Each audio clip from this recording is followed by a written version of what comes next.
kumustahin nyo naman yung mga anak ninyong babae.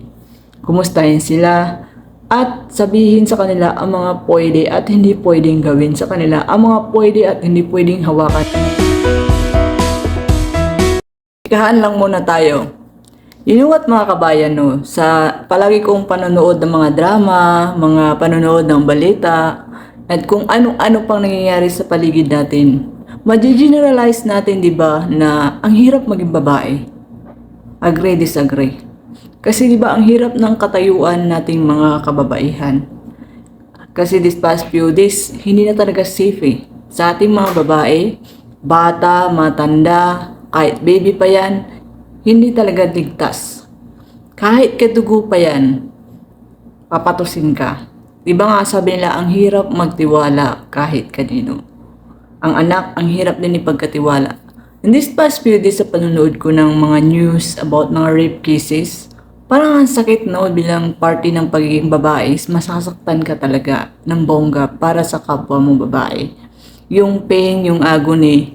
Like recently lang yung napanood kong video about nga dun sa Bangladesh. Kahit sabihin pa man natin na hindi natin kalahi yun, but the moment na mapanood mo yung video, bilang babae masasaktan ka talaga.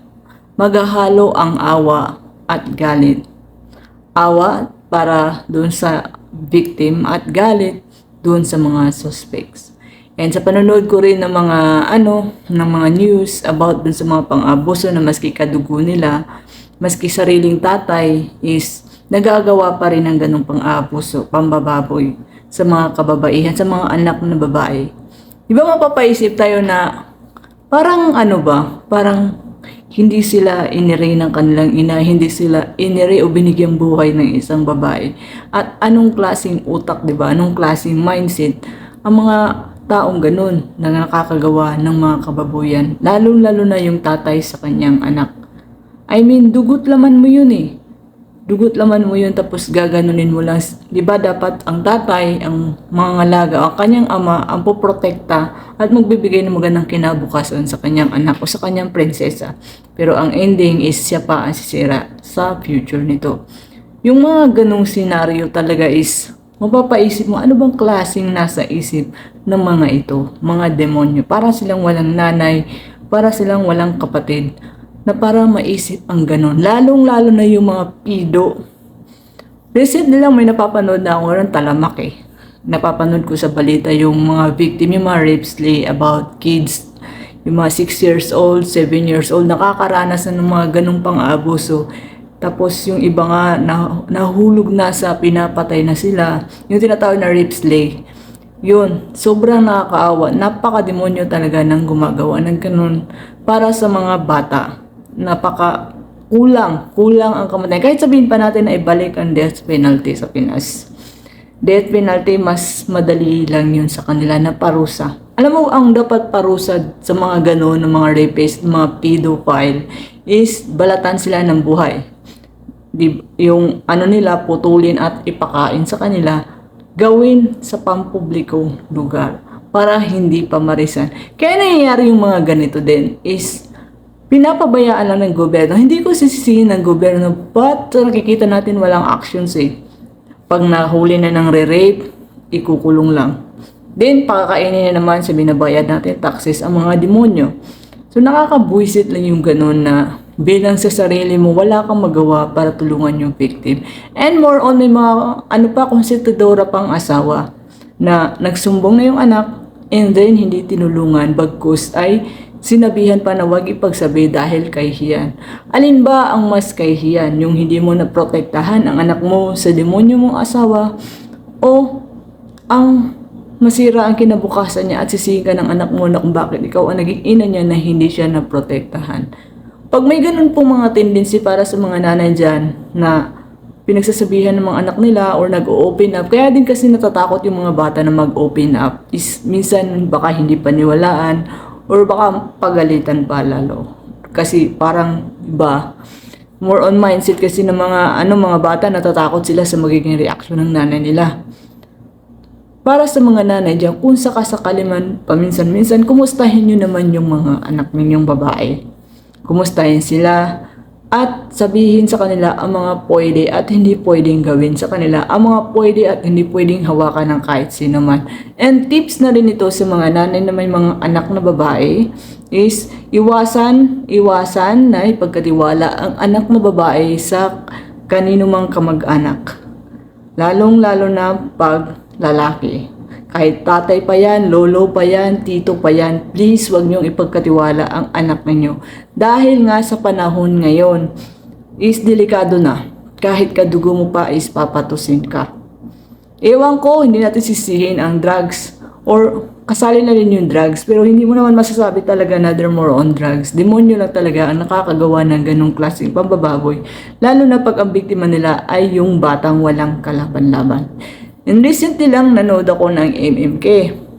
Yung MMK na yun is, ang title is Seychelles. So pinagkatiwala nga ng magulang ang kanilang anak sa kanilang nanay at tatay, at ang nangyari is ang lolo ng bata ang siya pang bumaboy dun sa anak nila.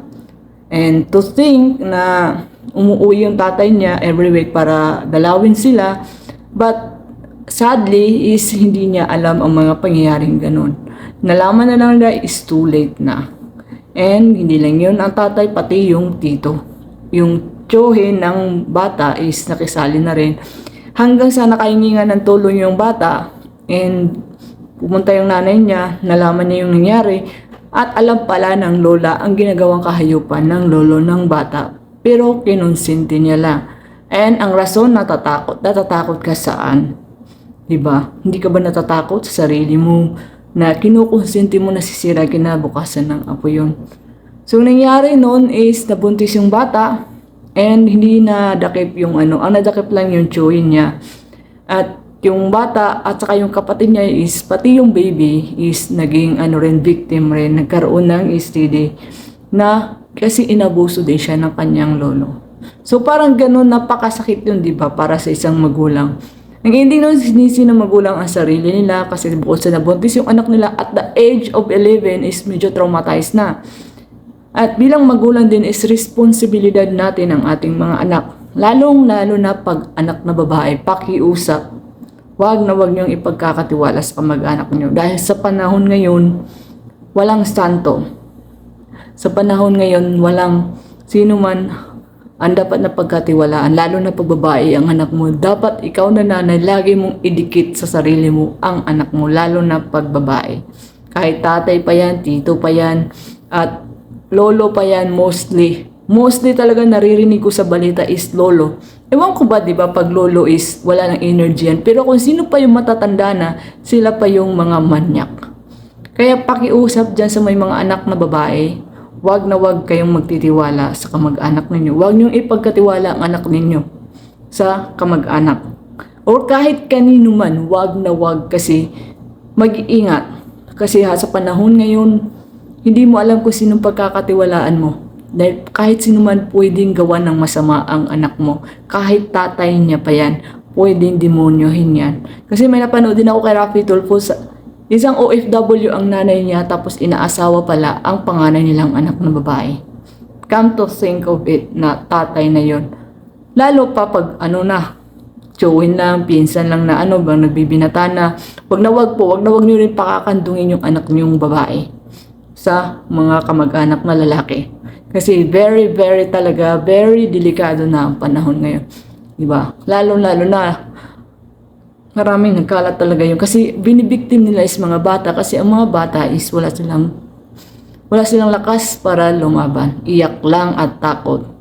And yun na nga, sinabi ko nga, sa panahon ngayon, mahirap talaga maging babae. Minsan napapaisip ko na lang, di ba, na bakit ganito, may mga taong demonyo, ganun mag-isip. And sinasabi ko talaga ng katayuan talaga ng mga kababaihan sa society is napaka-risky. And ewan, kailangan sa ating bilang babae pangalagaan natin ang ating sarili. At huwag din tayong magtitiwala sa ating mga matatanda na mga dalaga na huwag tayong magtitiwala kahit kanino man. Kahit kaibigan pa yan, ipapahamak ka niyan. Kasi may napanood din akong ganun na pinahamak siya ng kaibigan niya, nag-gang rape siya. Hindi ko sasabihin kung sino yung victim, but more on social media influencer siya. Naging advocate pa siya. Naging nag-gang rape siya. Tapos, ang nag-gang rape sa kanya is barkada ng boyfriend ng kaibigan niya. See? Nakita nyo? Pati kaibigan may papahamak ka. Sa pagsama-sama mo sa tinatawag mong kaibigan, sumama ka doon, tapos kasama niya yung boyfriend niya, kasama niya mga kaibigan pala na is napagplanuhan ka na. Kaya wag na wag magtitiwala. Kung lalabas mo kayo ng friend nyo, make sure na it's a girly hangout. Walang guy na involved o group ng guy. Diba? Ganun mo protektahan ang sarili mo bilang babae. Wag na wag magtitiwala kahit kanino. Yun lang ang masasabi ko. At para sa mga may anak na babae dyan, please wag niyong ipagkakatiwala ang anak niyong babae. Kahit sa kamag-anak pa yan, sa magulang mo pa yan, wag na wag. Hayaang manatili siya sa iyong tabi. At hayaan nasa paningin mo siya palagi. Na hindi siya nalilingat. Kasi kunting lingat mo lang, ang demonyo nasa paligid lang yan. Nasa paligid mo lang yan, hindi mo alam na naghihintay lang na sakmalin ang anak mo. My goodness. Kaya nga, di ba, on my own talaga natatakot ako magkaroon ng anak na babae. Lalo-lalo na babae yung anak mo, nakakatakot talaga, nakakatrauma. Sa lahat ng napapanood ko, nasasabi ko na nag-i-exist pala yung ganitong pangyayari talaga sa mundo. Nag-i-exist pala yung mga ganitong demonyo. Bakit pa hinayaan ng Diyos, hinayaan ng Panginoon na mangyari ito sa mga musmos o sa mga walang kalaban-laban na batang babae at kababaihan? Nasaan ang Diyos? Diba? Masasabi natin yun. Bakit hinahayaan niya yung mga ganito? And na-realize ko na tayo pa rin pala magpo-protect sa sarili natin. Tayo ang mga ngalaga sa sarili natin at sa mga anak nating mga babae. Kaya nga sa pag napapanood ko yun, mga ganun is natutrauma ako eh. Ayoko na mag-talk pero there's part of me na natutrauma dahil lagi kong naririnig pag natutulog ako yung pangyayari. Katulad na lang yung mga battle top up na kahit sabihin pa na ibang Pinayan, lagi yan, nakakatrauma. Nakakatrauma, nakakaawa. And of course, nakakagalit para dun sa mga demonyo na gumagawa ng ganun sa mga tao, sa mga batang walang kalaban-laban. Ewan ko. At para naman sa mga demonyong lalaki dyan, please naman, sa inyo naman, yung panandalian lang yan na makamundong pagnanasa is imariyang palad nyo na lang. Huwag na huwag kayong manira ng inosenteng mga kabataan o sino mang babae. Pag-isipan nyo mabuti dahil panandalian, makamundo lamang yan. Yun lang.